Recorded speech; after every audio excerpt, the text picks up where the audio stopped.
Hello everyone, and welcome to the very first video of a new series of videos I'm doing called Arrowverse August. And in this series of videos, we'll be looking at all the DC shows on CW, or as it's known as the Arrowverse. And of course, we're going to start off with the show that started it all, Arrow. And I know some of you are wondering about the crossovers. Well, here's the thing. I'm going to look at each show's individual episode of said crossover. And I know that might be a bit confusing because I'll be looking at each episode out of order, but this is just the way I feel like doing it, so there you go. So anyway, let's kick things off with the very first episode of Arrow. After spending 5 years on the desert island of Lianyu in the Pacific Ocean, Oliver Queen notices a fishing boat in the area. He runs to the camp, picks up the bow, and shoots a flaming arrow at a previously prepared pile on the coast, which ignites. Fishermen see a fire and guess that someone is on the island.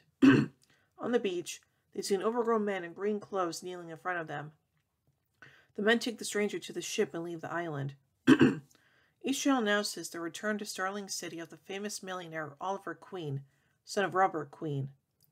The two went on a journey 5 years ago on the Queen's Gambit yacht, which sank in a storm. The media describes him as a bad boy who has been arrested more than once and also accused of assaulting the paparazzi. Oliver is rushed to hospital and examined by Dr. Lamb, who notices his body was completely burned and scarred. After a while, the boy's mother arrives and learns from the doctor that the son may not be the same as before, 5 years ago. As soon as the boy notices the woman, he walks over to her and hugs her. The next day, Moira takes Oliver home. The man does not allow the porter to take the wooden crate from the car as it is too valuable for him. Upon entering, Oliver is greeted by his father's former business partner, Walter Steele. Queen barely remembers him, but notices a family housewife whom she orders to greet the family. Suddenly, the boy's younger sister, Thea, runs down the stairs and hugs her brother and says she always knew he was alive. Meanwhile, Laurel and her friend are investigating the case of businessman Adam Hunt at the legal aid office.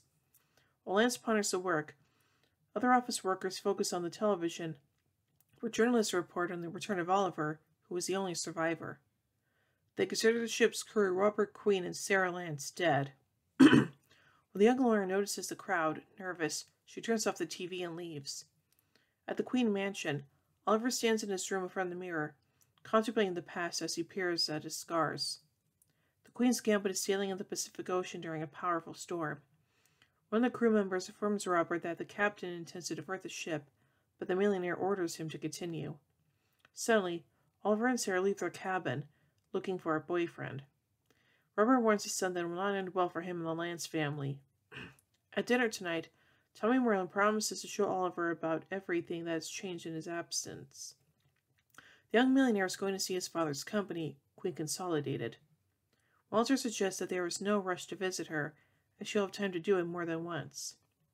When Raisa Harley capsized while carrying the food, Oliver responds to her apology in Russian, much to the surprise of the others. Queen mentions that he also did not know that his father's ex-friend was sleeping with his mother. Moira decides to say that she married Walter to keep the company, as he believed Oliver had died. At night, during a thunderstorm, the survivor was sleeping with the window open. In one of the cabins, a frightened Sarah Lance counts down the seconds between the flash and the thunder, but Oliver calms her down. They kiss, and she cuts them off and claims Laurel will kill them once she finds out they are together. Queen tries to assure her that she will never know about them. Unexpectedly, the ship begins to tilt to one side, creating a large hole in the hull. They all fall into the water, and Oliver struggles to find Sarah. Suddenly, a crew member and his father take him on a life raft. Moira enters Oliver's room to see what is happening. The boy simply lunges at his mother and grabs her by the neck. He lets go of her and apologizes the moment he notices Walter. The cigar woman says nothing has happened and is glad to be home. The next day, Queen opens a wooden chest from which he takes a small journal. Then he goes to his sister, who hides drugs with her friend. The boy gives the Buddhist symbol of hope, explaining that he was hoping to return to her. The siblings' conversation is interrupted by Tommy, who takes his friend to town. Along the way, He explains that the funeral sucked and plans to throw a big party in honor of his return. The car stops for a moment at an old factory the robber had sold a few years ago. When Tommy asks Oliver what he missed the most on the island, the millionaire replies, Laurel. Laurel tells Joanna that Adam Hunt asked her to replace the judge he bribed. The conversation is interrupted by Oliver, who apologizes for Sarah's death and takes all the blame on himself. She doesn't want to blame Laurel, who brought about a relationship with her sister. The nervous woman informs him that it would be better if he died, not Sarah. After a frustrating conversation, Queen and her friend return to the car where they are attacked by several men who are attacked. Criminals put both millionaires to sleep, but Oliver tries to defend himself with the last of his strength. Eventually, he falls to the ground and they are both taken to an unknown location. On a lifeboat, Robert gives Oliver something to drink to keep him strong. The crew member is upset because that should be enough for all of them. The old man informs the employee that his son is the only one who will survive the catastrophe. The young man is not entirely sure if he can survive. One of the mass hijackers wakes Oliver and asks if Robert died in the crash. Queen does not respond and is electrocuted by a stun gun. Criminals ask if his father had told him anything before he died. The boy, seeing his unconscious friend next to him, says Robert told him that he would kill them. The criminals laugh and empathize with the millionaire's plight, but Oliver breaks free and attacks his enemies. Two of them are killed in the warehouse, and the third, seeing this, starts to run away. After checking if Tommy is alive, Oliver starts chasing the man. The chase ends outside the building where the millionaire's son has to kill him, as he has learned its secret.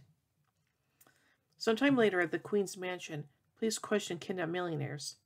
Detective Lance and Detective Hilton hear from Queen that they were saved by the man in the green hoodie. Tommy cannot confirm this as he was unconscious. Quentin asks Oliver a difficult question, which upsets Moira. Walter calms the situation down and orders the police to leave the apartment. He has that Oliver will report in when he remembers something more. Oliver searches for information on Adam Hunt and notices him on a list in the journal. Rachel brings sympathy and explains that he has always been a good person, and despite his mistakes, he has always had a good heart. After leaving the house, Moira stops her son and informs him that she hired him a bodyguard, John Diggle. When traveling by car to a pre-designated destination, Queen talks to a security guard who mentions his military achievements. A moment later, he turns back and notices that there is no millionaire. It turns out that the boy jumped out while driving. Oliver enters the former factory that Robert sold several years ago. Inside the building, Queen makes a hole in the floor for the foundations. It turns an underground room into a secret shelter full of computers and exercise equipment. Then he takes the box he brought from the island, arrows and a bow. Ready, Oliver goes looking for Hunt. Meanwhile, the businessman goes to his car and orders one of the employees to take care of Laurel Lance. When they are close to the vehicle, an arrow pierces the window. Hunt kills two of Adam's bodyguards and then threatens Hunt. If he doesn't transfer $40 million to his designated bank account for the next night, he will die. At the moment of the businessman's inattention, Oliver disappears. After returning to the office, Adam calls the police to ensure security. He tells detectives that they were attacked by a man in a green hood with a bow and arrows. He asks the policeman to coordinate further work with the new head of security. Hilton notices that Queen was telling the truth about the self-proclaimed green-hooded hero. At the same time, Oliver goes to his car, where Diggle is waiting for him. This time not as a driver, but as a passenger. They go to a comeback party arranged by Tommy. On the spot, the young millionaire shouts that the island lacks tequila and makes a toast to the crowd. At a party while talking to Tommy, Oliver notices his sister smuggling drugs. The girl explains that she was alone during his absence, and goes to her friends, where she notices the lack of drugs. It turns out that during Thea's inattention, Oliver took the purse and threw it away. The millionaire meets Laura and apologizes for what he said earlier. He decides he could switch places with Sarah. The woman tries to convey to him that she is open and can talk to him about what happened. Distracted Queen, seeing that Hunt didn't transfer the money, tells Laurel that he hasn't changed in those 5 years and she doesn't want to hurt her again.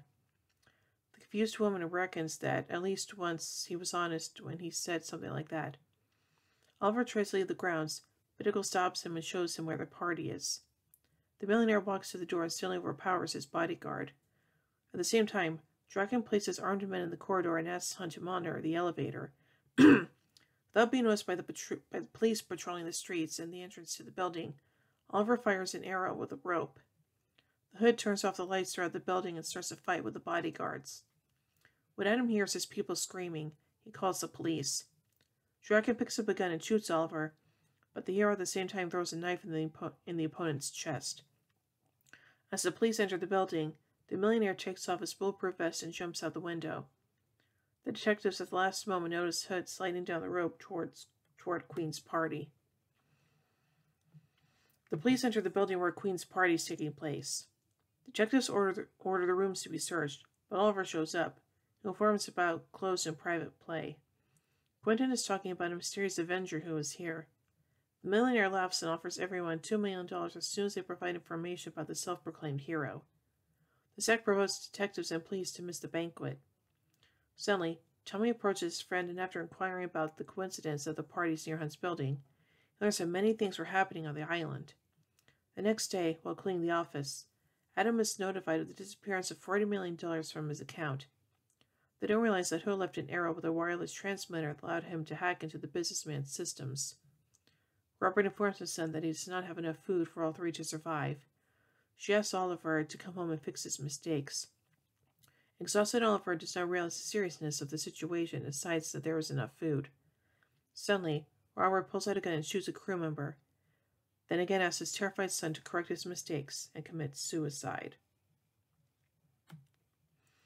Laurel and Joanna discover that their clients receive anonymous donations totaling $40 million.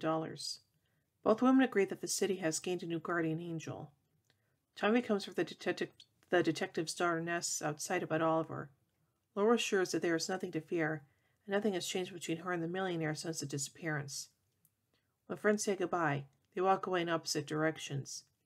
It turns out that the Hood heard the whole conversation. After Robert's death, Oliver drifted for a long time alone in the ocean. Suddenly, in front of him, he notices an island to which he is carried by the sea current. In the evening, Moira meets a man who says the police will not be able to discover that Oliver's kidnappers are related to them. The man asks if he should try to get the information out of him again, but the woman refuses. According to her, there are other ways to find out. There are other ways she could find out what Robert said to his son. Dun dun dun. So that's an interesting way to start the show. So yeah. Anyway, let's look at some trivia surrounding this episode. Thea's childhood nickname Speedy is a reference to Mira Dearden, her counterpart for the comics, who takes on the mantle of Speedy after Roy Harper. Similarly, Thea joined Team Arrow's Speedy in Season 3 after Roy Harper left. Also, several archery trophies can be seen in Thea's room, further foreshadowing her vigilante identity. At dinner, Tommy mentions the United States now has a black president, referencing the current real-life president at the time, Barack Obama. Tommy also mentions the TV show Lost, which is about a group of people who crash land on a deserted island in the South Pacific Ocean, mirroring Oliver's situation on Lian Yu. Tommy believes all the characters were dead the entire time, a common misconception about the series finale. The song playing at Oliver's homecoming party when he arrives is We Are the Champions by the rock band Queen. Tommy says that one of the party's dancers resembles the chick from Twilight and claims that Oliver is better off not knowing what that is. This is a reference to Bella Swan, the protagonist of the often criticized Twilight saga. James Bamford made a cameo appearance as the gunman who got his neck snapped by Oliver. The pilot aired on Beth Schwartz's birthday. And now finally, onto some goofs. When Oliver and Tommy pull up outside Queen Industrial Incorporated, the logo's reflection in the car reads left to right instead of being reversed. After Oliver climbs up a table at his party, he lifts a shot of tequila to his lips with his right hand. When the angle shifts, though, he brings the glass down in his left hand. Once the angle shifts again, the glass is back in his right hand. In the flashbacks when Robert Queen commits suicide, he fires a shot through his head at a downward angle. This would have resulted in the bullet penetrating and exiting Robert's skull with sufficient remaining velocity to press a hold of the life raft, which would have sunk it. Yeah, and I don't think that's something you want to do. So overall, I think this is a pretty good start to the show, and even though I haven't seen a good majority of these episodes, it's still nice to look at them anyway, so yeah. So overall, I give the pilot episode of Arrow 4 arrowheads out of 5. Well, anyway, tune in tomorrow as we take a look at the next episode, Honor Thy Father. So until then, in the words of Oliver Queen, you have failed this city.